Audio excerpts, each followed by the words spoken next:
اعوذ باللہ من الشیطان الرجیم بسم اللہ الرحمن الرحیم۔ السلام علیکم ورحمۃ اللہ وبرکاتہ۔ پیارے نبی کی پیاری سنتیں، آج ہم حدیث نبوی کی روشنی میں مہمان نوازی اور اس کی مدت قیام پر بات کریں گے۔ حضرت محمد مصطفیٰ صلی اللہ علیہ وآلہ وسلم فرماتے ہیں کہ مہمان اپنا رزق لے کر آتا ہے اور صاحب خانہ کے گناہ لے جاتا ہے۔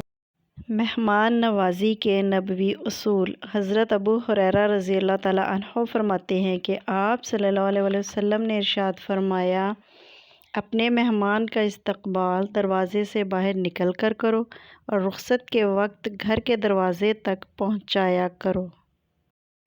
مہمان اور میزبان۔ حضرت ابو شریح رضی اللہ تعالیٰ عنہ سے روایت ہے کہ رسول اللہ صلی اللہ علیہ وآلہ وسلم نے ارشاد فرمایا، جو شخص اللہ اور آخرت پر ایمان رکھتا ہو اسے چاہیے کہ وہ اپنے مہمان کا اکرام کرے۔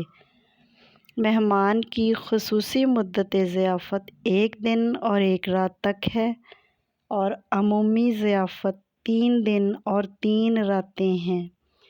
اس کے بعد اگر میزبان بوجھ نہ سمجھے اور مہمان کی ضیافت کرے تو یہ صدقہ شمار ہوگا۔